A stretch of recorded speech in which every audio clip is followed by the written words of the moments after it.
informaciones, y es que ante las altas temperaturas que predominan en el país, un médico general explica cuáles son las deficiencias en la salud que esto puede causar y qué recomendaciones debemos acatar dentro y fuera del hogar. Veamos el reporte que nos brinda Carlos Miguel Arguijo. Las altas temperaturas que predominarán en el país durante los próximos días pueden causar diversas complicaciones en la salud de las personas, entre ellas la deshidratación, problemas en la presión, entre otras, principalmente para pacientes hipertensos y adultos mayores, explica un médico general. Es por ello que realiza una serie de recomendaciones para esta temporada. Principalmente los pacientes que tienen enfermedades crónicas como son los hipertensos, los cardiópatas, los diabéticos y los pacientes renales. Esto debido a la enfermedad de base que ya tienen, por lo cual pues estas personas tienen un mayor riesgo de sufrir complicaciones como son, por ejemplo, los golpes de calor, los mareos, los desmayos, aumentos en la presión arterial, descompensación de sus vitales, descompensación metabólica. Y lógicamente puede haber inclusive hasta un infarto cardíaco y un paro cardíaco. La deshidratación es un problema grandísimo, ya que puede llevar al golpe de calor.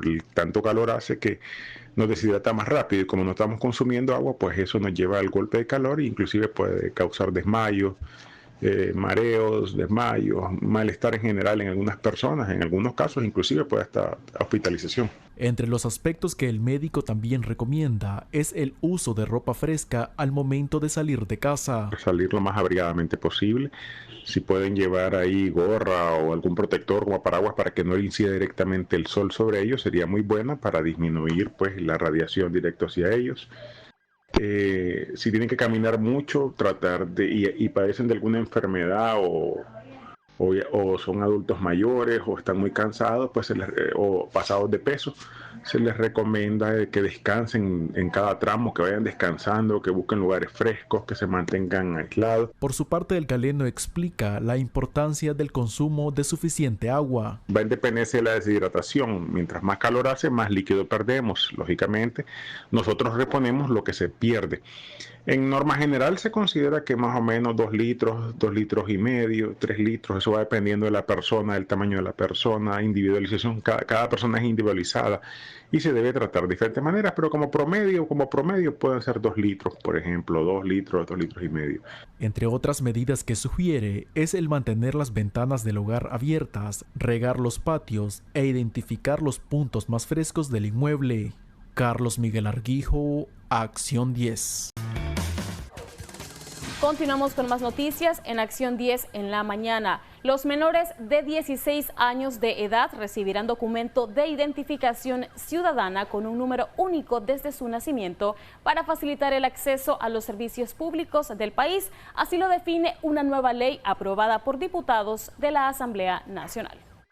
91 votos a favor, 0 en contra, 0 abstenciones, 0 presentes. Así, los diputados de la Asamblea Nacional aprobaron la nueva ley de identificación ciudadana, la cual establece que los nicaragüenses menores de 16 años de edad recibirán un documento de identificación con un número único desde su nacimiento hasta su defunción para facilitar el acceso a los servicios públicos del país. El Consejo Supremo Electoral será el encargado de emitir ese documento, cumpliendo con todos los estándares internacionales de seguridad. De 0 a 6 años no cumplido, la fecha de vencimiento será el día que el titular cumpla los 6 años. Y de 6 a 13 años no cumplidos, la fecha de vencimiento será el día que el titular cumpla los 13 años de edad. Y de 13 a 16 años no cumplido, la fecha de vencimiento será el día que el titular cumpla 16 años de edad.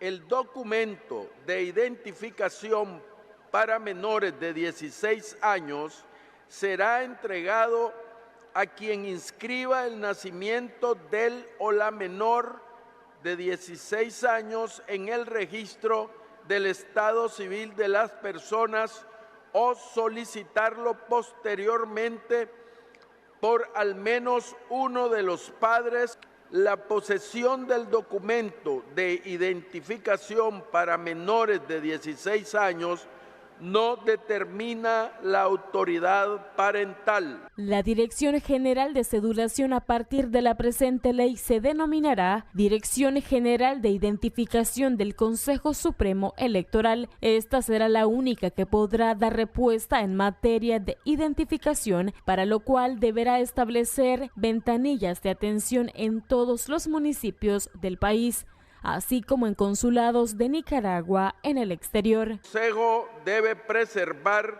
el origen de los datos y evitar que las nuevas tecnologías generen decisiones automatizadas que afecten los derechos de las personas. Artículo 7. El Consejo Supremo Electoral es el garante de resguardar la información personal de las y los nicaragüenses desde su nacimiento. Con la aprobación de esta ley se deroga la Ley de Identificación Ciudadana publicada en el año 1993, mientras la actual entrará en vigor tras su publicación en la Gaceta Diario Oficial. Anduriña Ortiz, Acción 10. En otras informaciones, este jueves 27 de febrero, Nicaragua se retira oficialmente del Consejo de Derechos Humanos de la Organización de Naciones Unidas. Mediante una carta enviada al presidente del Consejo de Derechos Humanos de la Organización de las Naciones Unidas, Nicaragua se retira del organismo por ser una evidencia del doble rasero y la politización de cada uno de estos mecanismos que cotidianamente instrumentalizan los derechos humanos. Repito este último párrafo de esta carta que suscribe nuestro canciller, el compañero Valdera Jensky. Señor presidente, nos referimos al presidente del Consejo de Derechos Humanos de la ONU. Señor presidente, para Nicaragua estos irrespetuosos mecanismos perdieron su naturaleza y esencia. No los reconocemos y no nos vemos siendo parte y o cómplice de atropellos contra la soberanía, la igualdad de los estados y la dignidad de los pueblos. Por tal razón, Nicaragua transmite su decisión soberana e irrevocable, nuestra decisión soberana e irrevocable de retirarnos del Consejo de Derechos Humanos y de toda actividad relacionada con este Consejo y todos sus mecanismos satélites. La copresidenta del país reafirmó que la renuncia es irrevocable de retirarse del Consejo de Derechos Humanos y de toda actividad relacionada con este consejo, informó en Acción 10, Heidi Estrada. La Comisión Nacional del Salario Mínimo acordó un 4% de ajuste salarial para 9 actividades económicas del país y se ratifica el 7% de ajuste para el sector de zonas francas. Tras 7 mesas de negociación, la Comisión Nacional del Salario Mínimo acordó establecer en 4% el ajuste salarial para este año en 9 actividades económicas del país y asimismo ratificó el 7% del ajuste para el régimen especial sujeto a zonas francas. Así, el ingreso adicional de los trabajadores por actividad económica va desde 228.92 córdobas hasta 512.14 córdobas. El sector agropecuario, el 4%. Su salario pasará a 5.950.02. El régimen de la micro pequeña industria artesanal y turística nacional, 4%, su salario será de 6.268.43. Electricidad, gas y agua, comercio, restaurante, hoteles, transporte, almacenamiento y comunicaciones, su salario, su ajuste 4%, el salario será de 10.913.54. Construcción, establecimiento financiero y seguros, 4%. Su salario será de 13.315.61%. Servicios comunales, sociales, personales, 4%. Su salario será 8.341.29. Por su parte, Pedro Ortega, secretario general de la Central Sandinista de Trabajadores, señala que el porcentaje de ajuste será manejable para la empresa privada, manteniendo así las plazas laborales. Los que van a salir beneficiados son más de 320.000 trabajadores y trabajadoras. Esa es una decisión de consenso de las centrales sindicales, el sector privado, junto con nuestro buen gobierno también. ¿Cómo valoran que esté por debajo del 7% que ustedes habían propuesto? Bueno, como nosotros hemos dicho, ¿verdad?, de que aquí lo que prima es el consenso entre todas las partes, y además nosotros hemos dicho, ¿verdad?, que tenemos que ver, no queremos ver un trabajador despedido o una empresa cerrada, una pequeña y mediana microempresa, ¿verdad?, cerrada, sino que estamos pensando en Nicaragua. Y además estamos pensando para un futuro. Este año fue el 4%, nosotros consideramos, ¿verdad?, que el próximo año va a estar mejor para la clase trabajadora. La tabla de nuevos salarios entrará en vigencia a partir del 1 de marzo de este año hasta el 28 de febrero de 2026, mientras que el ajuste del 7% en las actividades sujetas al régimen de zonas francas entró en vigencia el pasado 1 de enero hasta el 31 de diciembre de este año. Con imágenes de Alderson Morazán, Anduriña Ortiz, Acción 10. En otro orden de informaciones, 467 años tendría que pasar para que vuelva a ocurrir la alineación planetaria que podrá observarse este viernes 28 de febrero. Por ello, miembros de Astrociencia pondrán a disposición 7 telescopios en el sector de la Loma de Tizcapa para que lleguen a observar este fenómeno totalmente gratis. Veamos el reporte. Este viernes 28 de febrero se podrá observar un espectáculo astronómico sin igual. 7 planetas del sistema solar se alinearán. Esto, según el ingeniero Alan Castillo, podrá verse a simple vista. Se va a poder observar en la noche del 28, viernes 28, los 7 planetas de nuestro sistema solar. No se incluye el octavo porque somos nosotros el planeta Tierra, pero es un evento digno de disfrutar. Se van a poder observar por binoculares o telescopios que son especiales para poder observar estos planetas de una manera extraordinaria. Es bueno explicarle a la población que esto no tiene ningún efecto en nuestro planeta Tierra, como se andan pronunciando en las redes sociales que podría afectar, ¿verdad?, a través de un terremoto, o que son señales de que podría venir una catástrofe en el mundo. De hecho, para el nacimiento de Jesús se cree que fue una alineación planetaria como la que vamos a presenciar este viernes 28. Para volver a ocurrir este fenómeno, se debe esperar 467 años.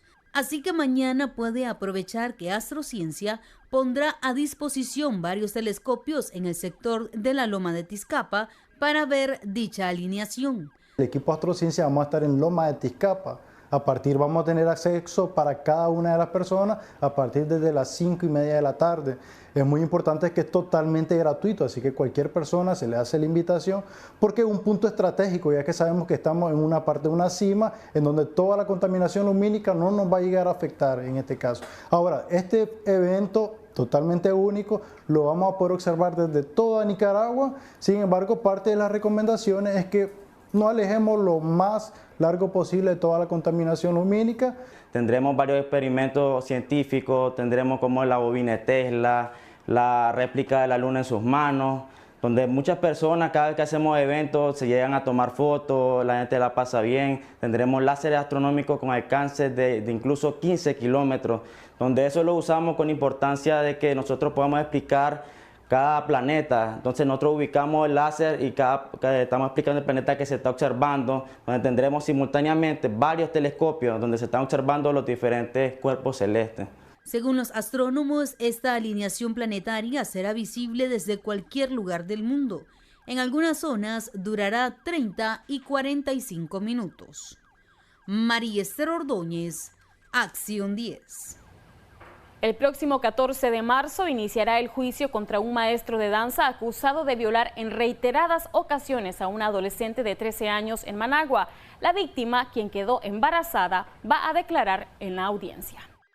En las próximas 2 semanas se llevará a cabo el juicio contra Luis Gaddafi Portobanco Aguilar, de 38 años, un profesor de danza acusado de violar en múltiples ocasiones a una adolescente de 13 años en Managua. De acuerdo a medios de comunicación que tuvieron acceso a la audiencia, la víctima declarará en el juicio y la fiscalía mostrará estudios realizados a la menor que constan que tiene inmadurez psíquica y además quedó con daños psicológicos tras lo sucedido. Esta prueba pericial llegó a Fiscalía, a la oficina de la sede central del Ministerio Público. Se encuentra, factores de riesgo y que la inmadurez psíquica de la víctima no puede consentir una relación de pareja en este caso. Y que existe probable retractación debido al vínculo afectivo que la usuaria desarrolló con el agresor. El representante de la Fiscalía detalló que la madre de la víctima permitió al acusado un noviazgo con su hija y le autorizó llegar a la casa, donde el hombre aprovechó para abusar de la adolescente. Además, indicó que este le suministraba pastillas a la menor para intentar evitar un embarazo. Esta representación de defensa técnica de mi representado, Luis Gaddafi, se va a allanar a la petición del Ministerio Público por considerarlo pertinente. Toda prueba que añada algún valor, en el proceso que estamos llevando a cabo y que traiga justicia a mi representado es bienvenida. De ser declarado culpable, el acusado enfrentaría una pena de 20 a 25 años de prisión. De manera extraoficial se conoce que también fue acusado Aldo José Bustillos, quien trabajaba como payaso en buses y rotondas de la capital, por abusar sexualmente de la menor meses antes, aunque de él se desconoce cómo avanza el proceso judicial. Katy Molina, Acción 10.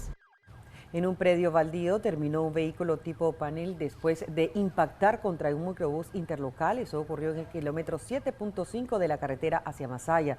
El accidente únicamente dejó daños materiales. Yaritza Calero tiene el reporte.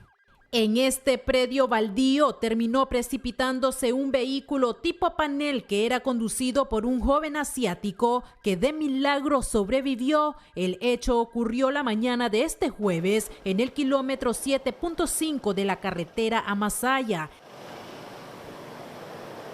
En el accidente se vio involucrado un microbús interlocal que cubre la ruta Granada-Managua. El chofer de la unidad aseguró que supuestamente el joven venía invadiendo carril. Minutos después lo impactó a un costado, lo que provocó que perdiera el control y terminara volcándose. Yo me dirijo hacia el oriental de Granada hacia Managua. Yo vengo de sur a norte en mi carril derecho.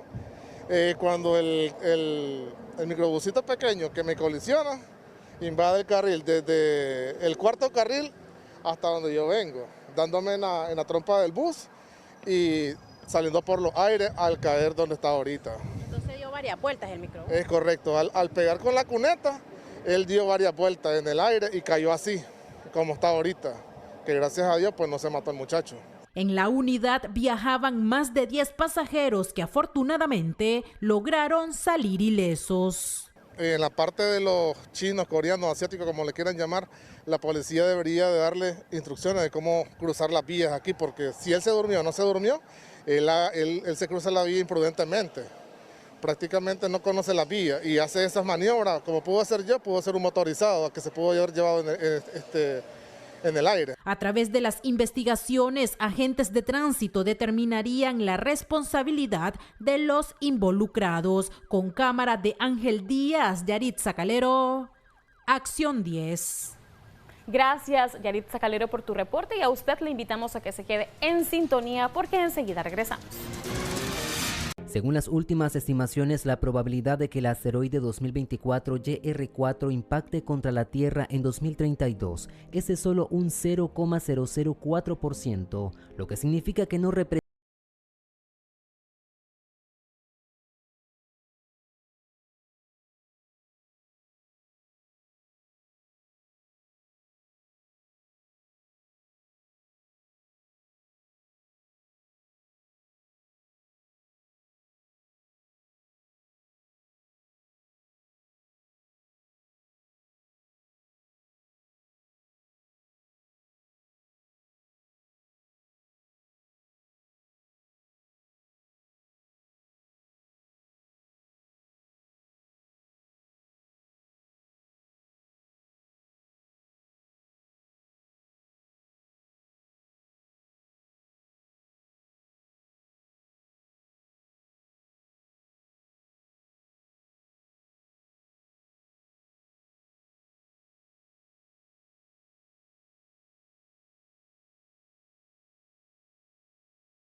contra estaciones espaciales, pero eso es una probabilidad baja y de muy largo tiempo.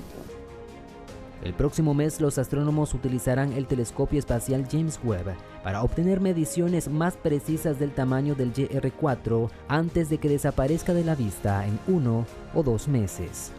Estos cuerpos celestes contra la Tierra son muy comunes, de diferentes tamaños, la gran mayoría son muy pequeñitos, ni cuenta nos damos cuando entran a la atmósfera nuestra, suelen gasificarse, es decir, molecularmente el calor, la temperatura los destruye y frecuentemente están entrando sobre la Tierra por día. Caen aproximadamente entre 10 y 14 toneladas de material del espacio exterior. A pesar del susto inicial, este evento ha resultado ser una valiosa oportunidad para los científicos, pues asegura que les brindó una oportunidad invaluable para su estudio. Con imágenes de Héctor Escobar, Moisés García, Acción 10. Bueno, nosotros ya estamos con una de nuestras grandes especialistas, la doctora Nicole Tijerino Mendoza. Ella es psicóloga y vamos a hablar sobre un tema interesante: cómo manejar las rabietas en los niños. No nacemos aprendidos para ser papá, pero sí tenemos, después de Dios, la ayuda de nuestros especialistas. Y para ello, si usted quiere compartir alguna historia, alguna situación con nosotros, puede hacerlo a través del Facebook, Canal 10 Nicaragua, o también a través de nuestras llamadas a la línea 2222-7808. Qué bueno que nos acompañe mi doctora. Muy buenos días. Buenos días, Odilí. Abordar este tema es de muchísima importancia porque ¿qué niño no ha hecho rabietas? ¿Y qué mamá o qué papá no se ha visto un poco estresado? ¿Por qué? Pueden decir, ¿y qué hago? ¿Cómo lo manejo? ¿Le pego? ¿Lo dejo? ¿Lo agarro? ¿Lo abrazo? ¿Qué hago? Entonces, el día de hoy vamos a despejar inquietudes, dudas respecto a este tema, Imagínense esta si temática. nosotros como adultos hacemos rabietas. Por supuesto, así, correcto. ¿Cómo se puede considerar que es rabieta? Mire, la rabieta es una expresión de las emociones del ser humano. Y si hablamos de los niños, no va a ser la excepción.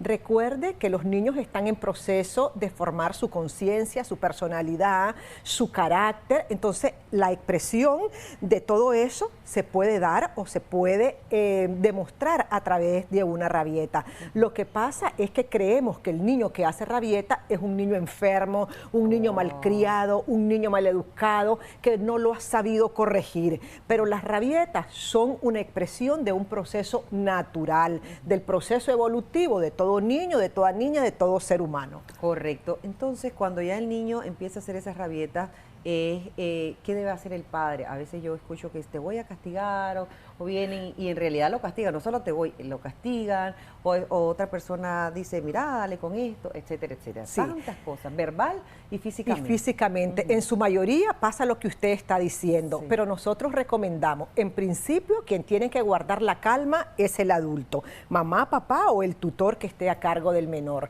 Si usted guarda la calma, entonces usted va a poder incidir de manera positiva en su niño. Si usted está estresada, enojada, llena de rabia o de ira, eso es lo que usted le va a transferir a su hijo y no va a poder manejar esa rabieta. Entonces, en la medida que nosotros guardamos la calma, respiramos, tenemos un poco de tolerancia, tomamos la conciencia que es un niño y que está descubriendo el mundo exterior, entonces de esa manera podemos ir manejando adecuadamente la rabieta. Igual podemos dejarle un espacio al niño para que termine de expresar todo lo que siente. Una vez que ha pasado esta rabieta, podemos platicar con él. ¿Qué te provocó el enojo? ¿Por qué te sentiste así? ¿Qué cosas son las que te inquietan? ¿Qué desearías que mamá hiciera por vos? Y así sucesivamente. Pero tenemos que jugar con las edades de los niños, porque hay niños que tienen 1 año, 2 años, que ese diálogo quizás no es posible. Aunque hay niños que son muy precoz, yo me los he encontrado en las consultas, que ya a los 2 años me dicen un montón de cosas. Wow. Y vos le vas preguntando y ellos te van respondiendo. Pero no es todo. Recuerde que cada niño es diferente, cada personita es única, pero en términos general, El manejo de la rabieta comienza desde el autocontrol del padre de familia. Si usted, padre de familia, tiene ese autocontrol, pues entonces de esa manera va a incidir para que su niño se controle y no se descontrole más. Correcto. A veces le decimos, pero no te sigas enojando, pero ¿de qué estás enojado? Cuando el niño está en el piso, por ejemplo, haciendo la rabieta o la pataleta. Entonces, eso es contraproducente. Nosotros no lo recomendamos desde la psicología. Dejemos que el niño se exprese, observemos nada más, que no se golpee su cuerpo, su cabecita. Cuando nosotros ignoramos la rabieta, eso es infalible, eso es algo que ayuda muchísimo. Usted ignora la rabieta, el niño va viendo que usted va caminando adelante de él, entonces él se queda como, ¿y qué pasó aquí? Vuelve a ver para todos los laditos, se levanta y sigue corriendo o caminando detrás de usted y ya se va calmando. Usted lo toma de la mano, ahí no dice nada. Un ejemplo, estamos en un centro de compra, ahí usted no tiene por qué exponer a su niño frente a todo el mundo. Sí. Entonces, una vez que usted ya esté en un lugar más calmo, que puede ser su casa, yo recomiendo siempre que sean lugares neutros, que no sea casita. Pero hay otros papás que me dicen, es que doctora, esa salida, ok, no pasa nada, pero lo ideal y lo que nosotros recomendamos es que sea en un lugar neutro, donde mamá, papá, puede ser un parque al aire libre, y te enrollas con tu niño y le preguntas, ¿qué pasó? ¿Por qué esa conducta en el centro de compra? ¿Qué te hizo sentir mal? ¿Qué no te gustó? ¿Por qué tú actuaste de esta manera? Entonces, ahí usted tiene esa plática bonita con su niño. Correcto. Saludos, nos dicen por acá, muy buenos días. Vamos a leer mensajes de texto que nos hacen llegar a través de nuestra página en Facebook, Canal 10 Nicaragua. Doctora, ¿será igual la rabieta a la mala crianza? Es que la mala crianza tiene que ver con la educación, la formación o la crianza que usted le está dando desde casa. Lo que pasa es que el término se tiende a confundir y lo que decimos es que es un malcriado. Ah, si es un malcriado es porque yo, mamá, no he sabido criar a este niño. Entonces, la mala crianza va más allá. ¿Qué no ha pasado? Que no he puesto los límites, por ejemplo, que soy una madre súper protectora, que soy una madre extremadamente punitiva, o un padre también, ¿verdad? Entonces, eso es la mala crianza. Yo, mamá, yo, papá, no he podido criar adecuadamente a mis hijos porque le permito todo o le prohíbo todo. Correcto. Un saludo, doctora Nicole, siempre los veo. Yo hice mi rabieta, así es que hay que tener mucha paciencia ahora que somos padres de familia. Saludos, gracias por esos saludos que nos envían. Muchas doctora, gracias. ¿cuándo la rabieta no es normal? Esa es una excelente pregunta. Fíjese bien, las rabietas pueden durar unos 5 o 6 minutos. ¿Okay? ¿Cuándo nosotros deberíamos de comenzarnos a preocuparnos y a ocuparnos de la rabieta? Una rabieta que pueda durar unos 25 o 30 minutos. Ahí ya nos está diciendo un potencial problema. Yo no puedo decir en este momento qué tipo de problema, pero un potencial problema que los especialistas, junto con la familia, tenemos que descubrir qué es lo que está pasando. Es un niño donde se está criando en un ambiente de grito, probablemente. Es un niño que está siendo constantemente castigado físicamente, podría ser. Es un niño que se le está permitiendo absolutamente todo y se cree el rey de la casa. Por eso es que recomendamos que no le digamos a nuestros niños, mi rey, mi reina, vos sos mi rey, mira, vos sos el rey de esta casa. A los reyes se le brinda pleitesía. Entonces los niños desde edades tempranas van captando esos conceptos, como yo soy el rey y vos tenés permitido todo, ¿viste, mi amor?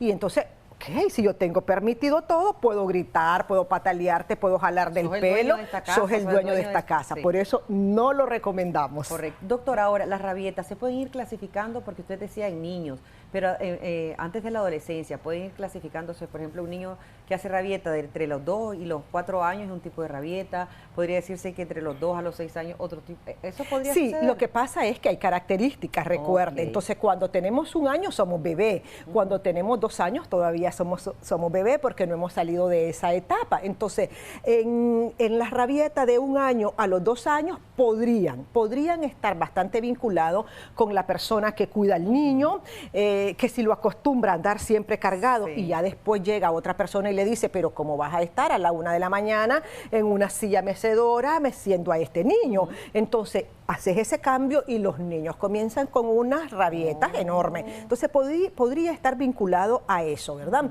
O niños ya de 4 años, ya las rabietas pueden ser diferentes. Yo quiero ese juguete y como no me das ese juguete, entonces lo agarro y yo te lanzo ese juguete en la cara, porque es una respuesta a la negativa de la mamá. Como una especie de impulsividad. Y máxime si no le decimos al niño, ¿por qué no te puedo dar este juguete? Entonces al niño se le tiene que explicar, es que yo quiero el helado, mamá ahorita no anda plata para este helado, entonces lo vamos a comprar después, yo te lo voy a comprar, pero va a ser otro día. Entonces le tenemos que explicar al niño. Lo que pasa es que a veces los papás me dicen, yo no tengo nada que explicarle a mi hijo, yo no tengo nada que negociar. Cuando les explico que con los niños también se puede negociar, no todo, pero ciertas cosas. No, pues no voy a negociar nada porque yo soy el padre y mi hijo va a hacer lo que yo diga. Entonces yo creo que hay que flexibilizar un poquito nuestra mente, porque sí podemos llegar a una negociación muy bonita que incida positivamente en la conducta del niño. Correcto. Dice otra persona, eso es culpa de los padres, ya que desde pequeño hay que enseñar a educarlos. Mi niño tiene 3 años, dice otra persona, todavía no habla bien, apenas dice algunas palabritas como agua, papá, mamá. ¿Eso es normal, doctora? 3 años. 3 años, exacto. No, a los 3 años ya el niño debería de hablar mejor, habría que revisar por qué se nos está dando este problemita de lenguaje, si hay antecedentes familiares o qué es lo que está pasando en la parte cerebral, donde se almacena el lenguaje, la parte cognitiva. Entonces, lo bueno es que visite un especialista de la psicología. Muy buenos días, doctora. ¿Esto es rabieta que un niño llore por hacer un mandado o bañarse? Ok, no nos dice qué edad tiene. No nos dice. Si es constante esa rabieta, sí, ¿verdad? Entonces podríamos clasificarla así, como esos berrinches. Las rabietas son lo común. Exactamente, entonces las rabietas es lo común que hablamos de los berrinches, que es berrinchudo este niño, no hace caso. Entonces esas rabietas de no querer bañarse, de no querer cepillarse, pues fíjese, Odilí, que son normales. Lo que pasa es que nos estresamos mucho porque, claro, la higiene cuenta y le tenemos que fomentar a nuestros niños desde esas edades tempranas que necesitamos un porte y un aspecto bonito y adecuado. ¿Por qué? Porque es parte de nuestra higiene, es parte de la socialización bonita que necesitamos tener con el resto de niños y con el resto de personas. Correcto. Ahora, doctora, un sector importante. Usted decía esa rabieta que está fuera, pues en el exterior. Fuera de casa. Fuera de casa, en el centro, un centro de compras o en alguna tienda, en algún restaurante X. Y el niño hace la rabieta. Entonces es la gente que está alrededor. Empieza a hacer comentarios o decir usted como papá debe ser esto. ¿Qué también como sociedad podemos nosotros educarnos en relación a ese caso? Mire, yo creo que lo que nos pueda decir la gente que está a nuestro alrededor no es lo que nosotros necesariamente deberíamos hacer, porque muchas veces no hacemos sugerencias, no hacemos una observación constructiva, casi siempre es destructiva. Qué niño más malcriado, qué horrible se mira. Ah, no, pero es que la mamá es la culpable, porque mira, está ahí en el piso y yo ya me lo hubiera levantado. Entonces, ese tipo de expresiones no abonan, no cuentan. Entonces, le voy a hacer, con todo respeto, le voy a hacer caso yo a una persona que como mamá me esté diciendo eso. Yo no le haría caso, con todo respeto, perdón, pero yo no le haría caso porque no me está ayudando. Caso contrario es que sea una amiga que ande conmigo en ese centro de compra y me diga, Nicole, mira, podríamos hacer esto y esto. Es diferente, es una sugerencia. Andamos juntas, andamos las dos, por ejemplo, y anda un hijo, vamos a suponer, anda mi hijo de 6 años y nos hace tremendo berrinche. Usted me puede dar una sugerencia. Sí, su sugerencia va a ser muy bien recibida de mi parte, pero ya el resto de gente que comienza a criticar, a censurar, porque no sabes qué es lo que pasa. Puede ser un niño autista y no sabemos si en ese momento tuvo una crisis. Entonces comenzamos nosotros a hablar cosas de las cuales no estamos enterados. Entonces, creo que no, Dili, que es bueno que nosotros conozcamos a nuestros niños, sepamos cómo está nuestro entorno, nuestro ambiente y así poder ir corrigiendo de la mejor manera posible. Una pregunta nos dice otra de las personas, ¿esto afecta en la adolescencia? Otra persona nos dice, muy buenos días, por mi experiencia ahora veo la importancia que a veces es tratarse con el psicólogo, primero nosotros como adultos y papás para así ayudar a nuestros hijos, porque a veces no sabemos cómo abordar esas situaciones. Muy buenos días, tengo un nieto que tiene 3 años y hasta hace poco empezó a hablar más, pero él hace mucha rabieta. Mi hijo tiene 14 años, es muy agresivo, verbal y yo soy madre soltera. Quizás empezamos con este de 14 años. El de 14 años que es muy agresivo. Ya a 14 años estamos terminando la adolescencia inicial. Recuerde que la OMS hace una clasificación de la adolescencia y dice entre los 11 años, 12 años a los 14, adolescencia inicial. Ahí hace un corte y luego pasamos a la adolescencia media y hace un corte entre los 16 y los 17. Y luego la adolescencia tardía a los 19. Entonces, si estamos hablando de un niño de 14 años, está terminando su adolescencia inicial, está en la plena rebeldía, donde no es un problema, pero sí es una etapa compleja porque ellos están buscando cómo acomodarse en todo el sentido de la palabra, hasta definiendo su identidad sexual, ¿verdad? Entonces, la rebeldía entra dentro de lo esperado en esa etapa. El problema sería, Odilín, si esa rebeldía escala y si nosotros aplaudimos todo y nos corregimos, venga, qué sé yo, no sé cuál será la rebeldía del niño, no quiero ir a clase. No, eso no se negocia, sí o sí, usted va a ir o va a ir a menos que esté enfermo. Esa es otra cosa. Entonces, una rebeldía, ok, me salgo del salón de clase porque mi mamá me dijo que sí o sí yo debía de ir o tenía que ir a clase. Entonces, son cosas que no podemos negociar. Lo del niño de 3 años que no habla bien y que ya debería, mire, hay algo que muchas veces se nos pasa por alto y es la estimulación temprana. Nosotros tenemos que estimular desde bebé a nuestros niños, hablarle, cantarle, ponerle música. Esa es la estimulación temprana, mover sus manitos, mover sus piecitos, hacerles masajitos. Entonces, toda esa estimulación que el niño recibe va a influir o positivamente o negativamente en el lenguaje, en el comportamiento. Hay mamás que no le hablan a los niños, pero es que no, doctora, yo no puedo ser expresiva. No, es que no pueda. Usted puede aprender. Sí, es que yo no recibí eso, mucho me dicen eso, es que a mí no me dieron eso y yo honestamente no estoy muy de acuerdo en eso, independientemente de lo que no nos hayan dado nuestros padres, tengo toda la capacidad para aprenderlo. Quizás ese niño, porque dice también que hace mucha rabieta, quizás se siente frustrado porque no se puede comunicar y quizás por ahí mire, por eso decíamos hace unos minutos que cada persona es diferente y es bueno siempre auscultar cada caso, porque las dos podríamos tener esa rabieta, pero usted las hace por un motivo y yo las hago por otro. Entonces es mejor que nos visite o que visite a cualquier psicólogo de su preferencia. Correcto, muchísimas gracias. Otro de los comentarios, muy buenos días. Tengo un hermano que llora cuando mi mamá no le da juguetes o frutas que ve en los mercados. ¿Cree usted que se debe de explicar y hablar por eso? Claro, no nos dice la edad, no sabemos si es un niño, si ella es un adolescente. Obviamente, claro que hay que explicarle por qué no le da lo que él está pidiendo. No sé si es que ya se lo ha dado y el niño sigue. Hay niños que tienden a pedir demasiado, ya comieron, pero a la media hora ando hambre.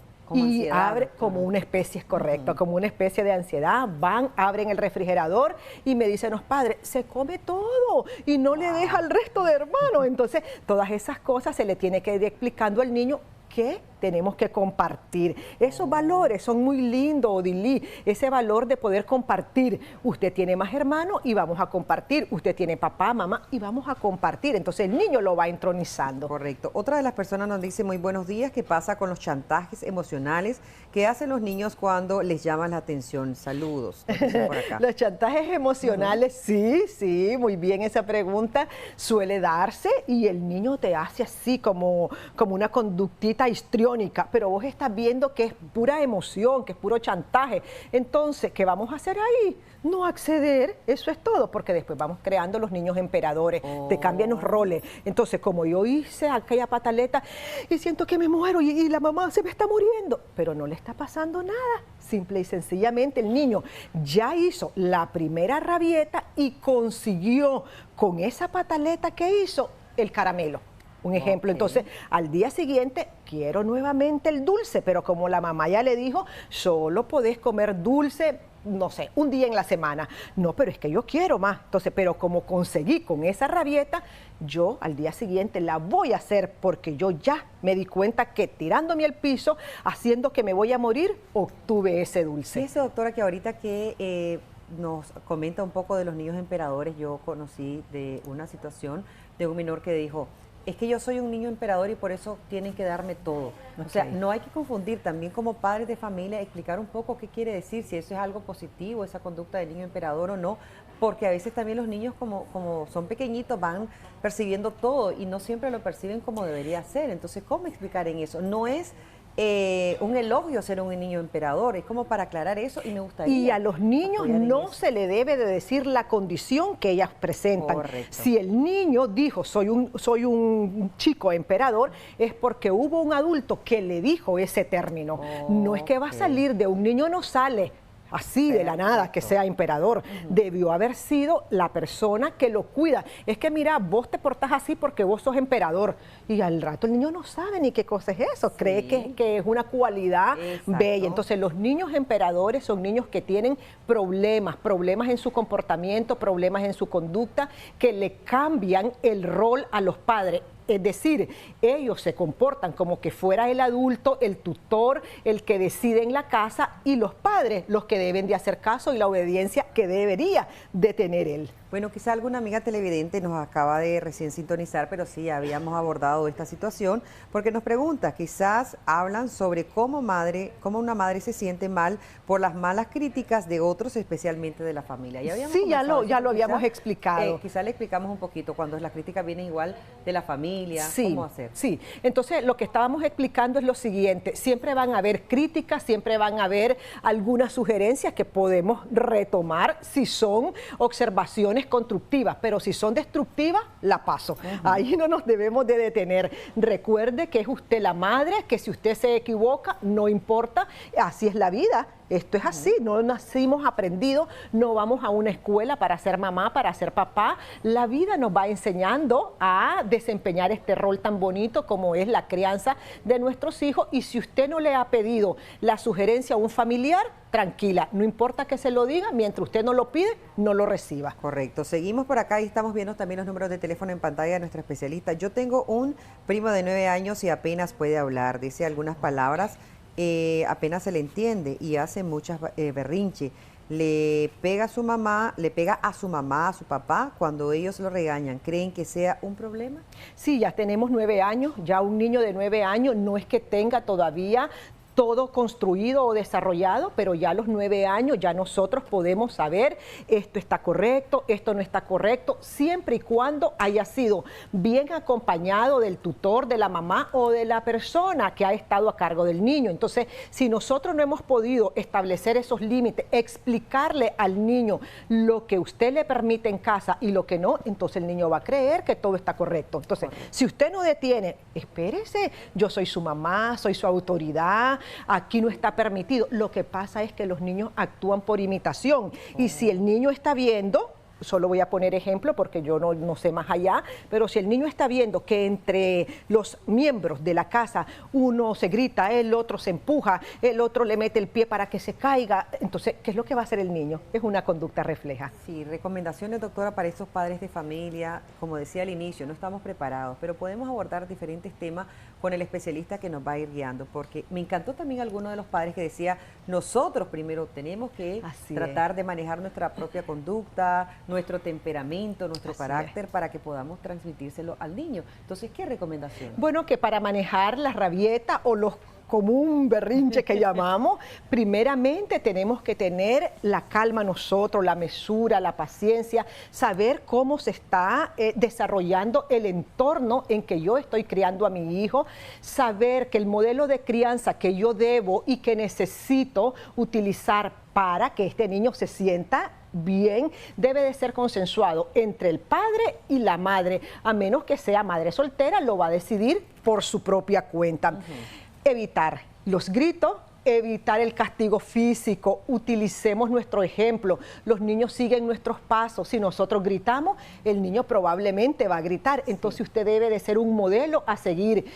Utilicemos la crianza respetuosa, positiva. La crianza respetuosa es hablar, sentarnos así como estamos las dos, Odilí, cara a cara con nuestros niños. Lo que pasa es que a veces decimos, él va a hacer lo que yo diga. Entonces no es así. Hay cosas que podemos negociar, Por ejemplo, ok, me quiero poner el short celeste, está bien. pero no quiero ir a clase mañana, eso sí no. ¿Ok? Entonces poder ir identificando y si no es posible manejarlo, aquí estamos los especialistas para darle un adecuado acompañamiento. Gracias, mi doctora. Ahí tenemos el número de teléfono en pantalla. Recuerde siempre usted, sobre todo, educar con cariño, educar con amor y con respeto, tanto del hijo hacia los padres como de los padres hacia los hijos. Es una gran responsabilidad. Totalmente. Gracias. Vámonos de inmediato a una breve pausa comercial y ya volvemos. Continuamos con más de su revista Acción 10 en la mañana. Hoy en Veterinario en su Hogar vamos a hablar de un tema muy importante. Se trata de ese cuidado durante el embarazo, después del embarazo de una perra. Usted si tiene dudas sobre esto, perfectamente puede estar con nosotros a través de nuestras redes sociales. Aparecemos como Canal 10 Nicaragua, pero para hablar más a fondo sobre este tema nos acompaña acá en estudio el doctor médico veterinario Víctor Álvarez, a quien le damos la bienvenida. Gracias por estar con nosotros y hablar de las mascotas del hogar, ¿verdad? Principalmente cuando estas están embarazadas, hablando específicamente de las perras. Buenos días. Buenos días, gracias a ustedes por la invitación, ¿verdad? Bueno, yo siempre considero importante dividir, ¿verdad?, esta etapa en tres fases. La pre, ¿verdad?, que es antes, qué tal está el estado de salud de la mascota, cómo está esta hembra, si está capaz para poder, ¿verdad?, mantener una gestación, y después de ello también, ¿verdad?, criar esa camada que va a recibir, ¿verdad? Entonces, el pre siempre alistar al paciente, a la hembra, es una hembra que tiene que estar previamente vacunada, ¿verdad?, por la transmisión de enfermedades a los cachorros, previamente desparasitada también es muy importante porque pues hay parásitos que van a ser transmitidos durante ese acercamiento que van a tener la camada, ¿verdad?, los cachorritos. Y ya viene la fase que es durante el parto, que es durante la gestación, ¿verdad?, que aproximadamente va entre los 58 a 65 días, dependiendo, ¿verdad?, pues de muchos factores, incluso ambientales, factores de estrés que pueden desencadenar el parto, pero lo normal son de 58 a 65 días. O sea, poco más de un mes, 2 meses. 2 meses aproximadamente. ¿Esto varía dependiendo de la raza del perro? Normalmente, pues, entre hembras pequeñas y hembras grandes puede variar un poco, pero se mantiene siempre, ¿verdad?, los 2 meses, pongámosle así. En el caso, lo que es el cuidado, ¿verdad?, durante el embarazo y después del parto, obviamente, esto va a tener por ejemplo, el punto de que de la edad de la perra va a ser un punto definitivo, algo que tenemos que tomar en consideración en cuanto al cuidado que hay que tener con ellas. Claro que sí, fíjate de que es muy importante de que nosotros, por ejemplo, valoremos esto de lo que mencionaste de la edad, porque pues obviamente la hembra puede, por sus cascadas hormonales, presentar cierta dificultad ya en edades avanzadas. Entonces, pues lo más recomendable siempre es no, ¿verdad?, exponer a una hembra mayor de 7 años, consideraría, ¿verdad?, desde mi punto de vista médico, ya no someterla a una gestación. 7, 8 años ya la hembra está un poco desgastada, ¿verdad?, y puede dificultarse. Esto no significa que no pueda, ella perfectamente va a poder haya un ciclo estral, ¿verdad?, un ciclo hormonal donde el macho la monte, ella va a poder, ¿verdad?, reproducirse. Sin embargo, pues ahí pueden haber algunas complicaciones, entonces no te lo recomendaría. Perfecto, en el caso, pero puede pasar de manera prematura también. Quizás tal vez no tienen un año la perrita, tal vez por descuido de uno como dueño de esta mascota, tal vez puede pasar. Correcto, también. Entonces están las edades muy tempranas, que también la hembra, obviamente joven, es una hembra primeriza, puede, sí, se debe, no es recomendable, ¿verdad?, esperar el primer celo sería bastante recomendable para después poder realizar una monta, si es una monta controlada, y si pues un descuido, pues ahí no tenemos, ¿verdad?, mucho que hacer. ¿Cuándo ocurre ese primer celo? Normalmente va a depender, fíjate, dependiendo mucho de raza, va a depender mucho de las hembras como tal, del ecosistema donde viva, ¿verdad? Llamemos ecosistema al ambiente, a la casa, iluminación, todo esto, pero normalmente se va a dar entre los 7 y el primer año de edad podemos ver el celo, ¿verdad?, teniendo un promedio de 9 meses que va a presentar su primer celo. Ahora, ya durante la gestación, lo primero que tenemos que hacer es, bueno, acudir al veterinario, ¿verdad?, prescripción de algunos medicamentos, seguimiento de ultrasonidos, ¿verdad?, y algunos exámenes previos para controlar, ¿verdad?, todo aquello que sería el sistema de salud de la enfermedad, de la mascota como tal, pues, para ver, ¿verdad?, cómo está. Evaluar, por ejemplo, con un hemograma básico, ultrasonidos de seguimiento, si estos, porque ahí nosotros podemos observar dimensión, ¿verdad?, de las cabezas de los cachorros, ¿verdad?, y podemos, ¿verdad?, diagnosticar fácilmente si va a tener un parto tranquilo.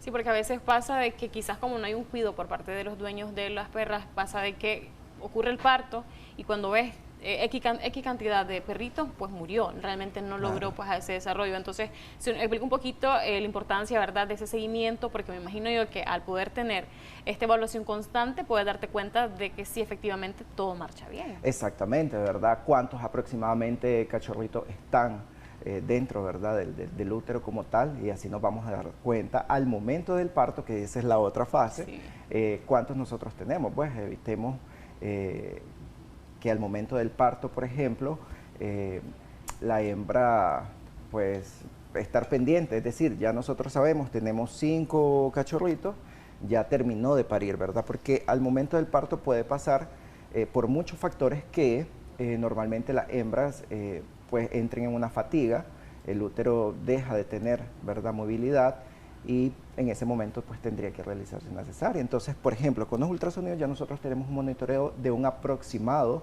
de cuántos cachorros va a tener, pues, ¿verdad? Y ahora ya con la fase después, ¿verdad?, de la gestación, que es la última fase, durante el parto y el cuidado que podemos tener con los cachorritos, es primero que durante el parto, si la hembra decide hacer, ¿verdad?, un nido, que nosotros podemos llamarlo así, donde ella va a parir, dejarla tranquila, ¿verdad? No quitarla, porque nosotros podemos, ¿verdad?, eliminar esa cascada hormonal que ella está teniendo normalmente al quitarla del lugar donde ella decidió alumbrar. Entonces no podemos realizar eso, ¿verdad? Dejémosla tranquila. Si tenemos la accesibilidad de un médico veterinario, llamémoslo. Sin embargo, esto es un poco controversial, porque es una persona ajena a la familia, es una persona también que puede estresar al paciente al llegar, al manipularla. Entonces, si ella está pariendo normal, dejémosla tranquila. Sin embargo, estemos en contacto con nuestro médico veterinario siempre, ¿verdad?, de confianza, pues para que le vaya dando indicaciones, sí. Tuvo un cachorrito, a los cuántos minutos tuvo otro, que eso va a variar bastante entre hembras, hasta finalizar todo el parto. Y después de esto, pues acondicionar. Ahí sí ya podemos nosotros cambiar a la hembra en un lugar más cómodo, más cálido, con buena ventilación, ¿verdad? Al inicio, pues ventilación para ella. Sin embargo, la calidez, ¿verdad?, y la temperatura para los cachorros es bien importante durante las primeras semanas de vida, que estén calientes, que estén en un lugar seco, que no haya humedad, ¿verdad? Es muy importante eso para ella. Y también siempre suplementar a la hembra con, pues, algunos, valga la redundancia, suplementos nutricionales que puedan ayudar con la lactación y el desarrollo de los cachorros. ¿Cómo cuáles, por ejemplo? Bueno, en el mercado hay un sinnúmero de marcas, ¿verdad? Pero podemos encontrar nosotros. De los que podemos encontrar nosotros, bastantes geles, ¿verdad?, que vienen con suplementos, ¿verdad?, vitaminas, minerales, esenciales, suplementos de calcio, si acaso la hembra lo necesita. Por eso es importante siempre previo, ¿verdad?, la evaluación previa para poder nosotros determinar si va a necesitar después del parto.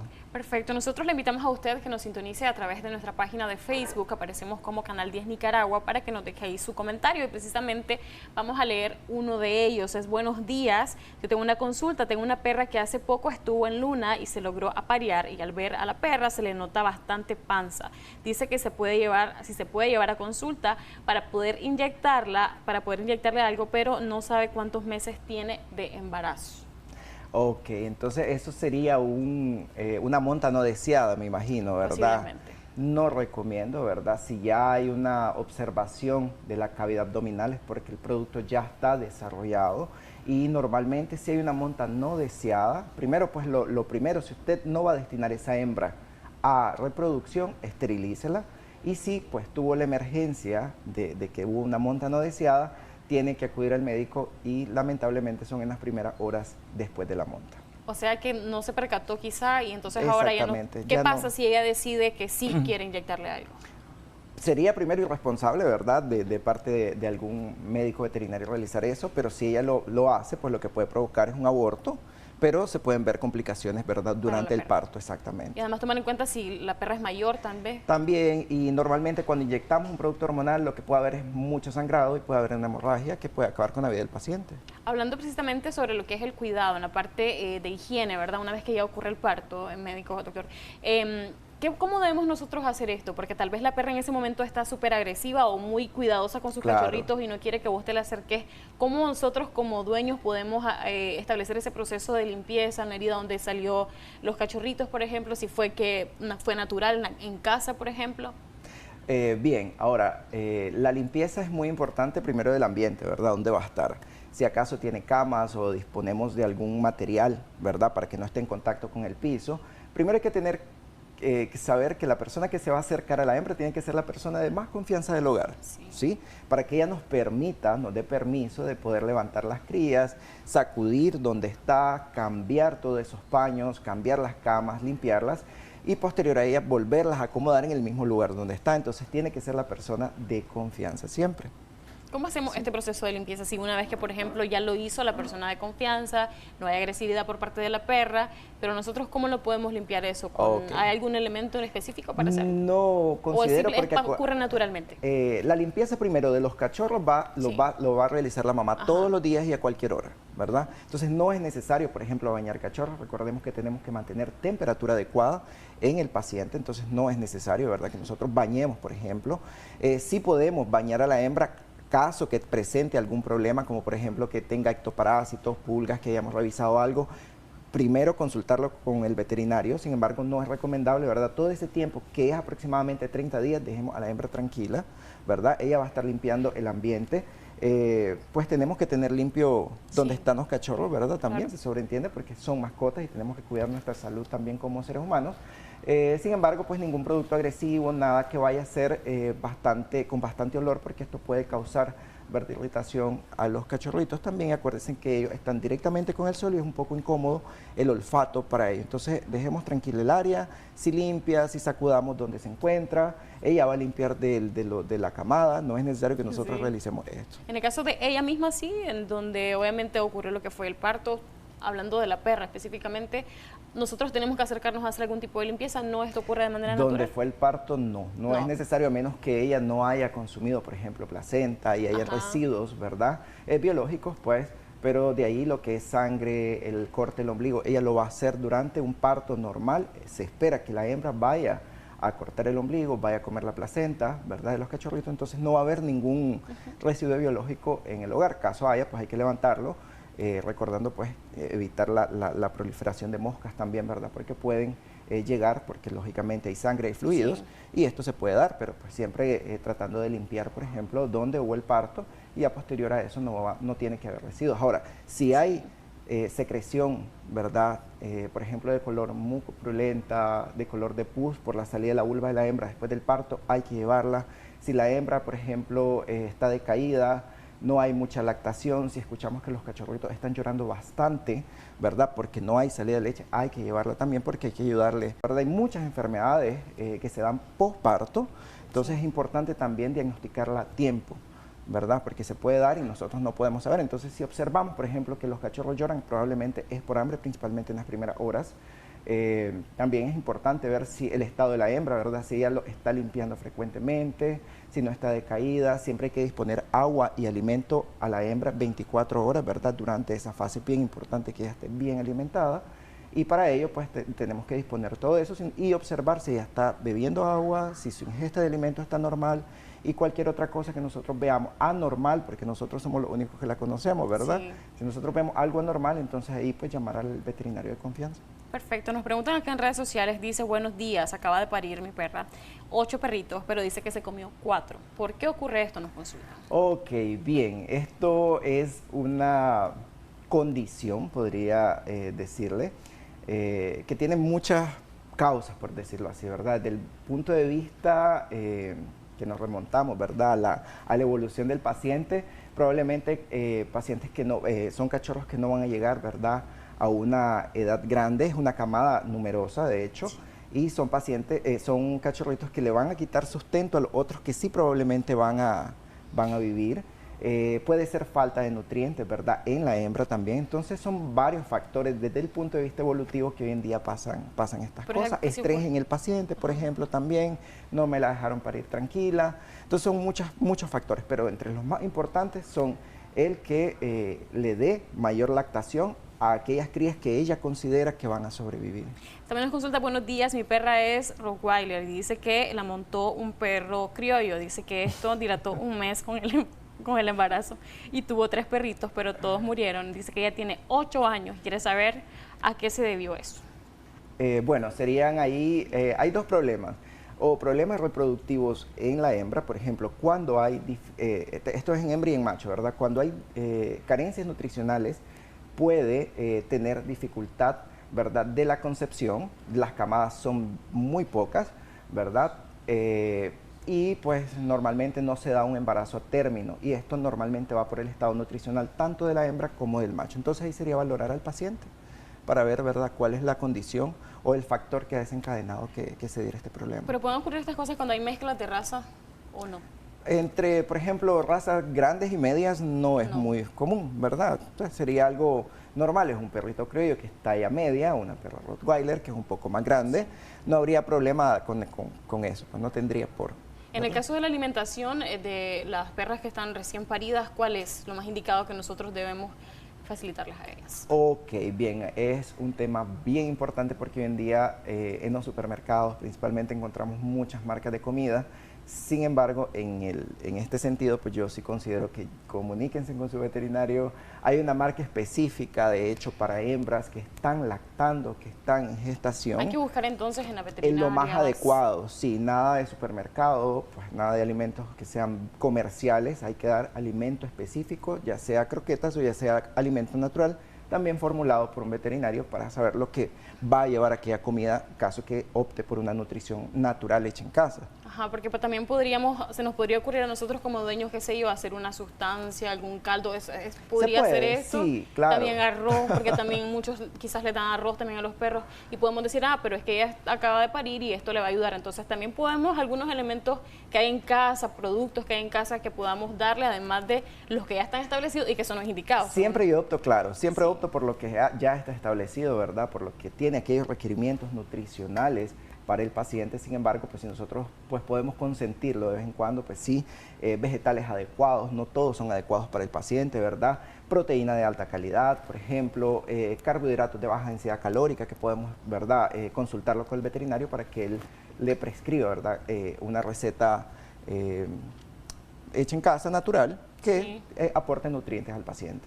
Es importante también, en el caso acá nos preguntan, dice, buenos días, esto es cuando ya los perritos pues están, dice que son los cachorros que tienen una semana de nacidos y dice que tienen garrapatas. ¿Cómo pueden hacer para, pues obviamente, quitar esa garrapata? Claro, primero la mamá, hay que cuidar a la mamá porque probablemente la mamá ya tenía, ¿verdad? Entonces, tratar a los cachorros en esta etapa es bien delicado, principalmente, ¿verdad?, porque se pueden intoxicar.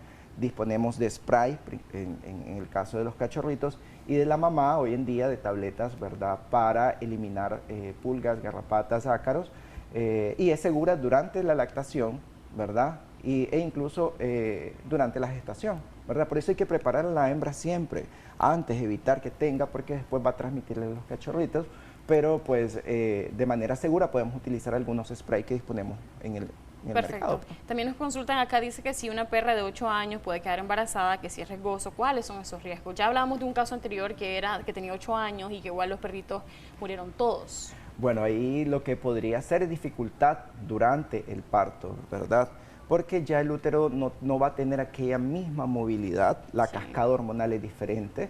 No pasa, ¿verdad? No tendría porque, como dije anteriormente, hasta que ella tenga su ciclo normal, ella va a poder realizar una concepción y un parto, pero se pone un poco dificultoso. Entonces, en estos casos, previamente, puede, sí, siempre y cuando nosotros llevemos monitoreo, nutrición adecuada, ¿verdad? Monitoreo durante el parto de ultrasonidos, para nosotros darnos, ¿verdad?, aproximadamente cuántos cachorros va a tener y todo eso. Hablando sobre los riesgos, acá nos dicen, buenos días, yo tenía un perro, falleció después del parto, dice que los perros no estaban bien formados y dice que hasta tiró algunos trozos de perritos. Esa era una raza pitbull la que murió. Puede haber sido alguna maceración, hay patologías, ¿verdad? Por eso es bien importante siempre, pero hay patologías que pueden, virus, bacterias, que pueden, ¿verdad?, reproducirse o replicarse cuando el tapón uterino no se forma de manera adecuada, y estos pueden, ¿verdad?, causar este tipo de trastornos dentro del útero y pues causar obviamente incluso descomposición en algunos casos de los cachorros.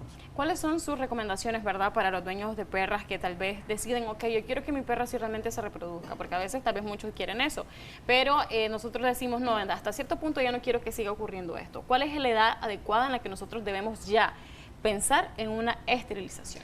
Ok, la esterilización es algo que nosotros lo vamos a considerar si yo no quiero que mi perrita, ¿verdad?, en este caso, salga gestada.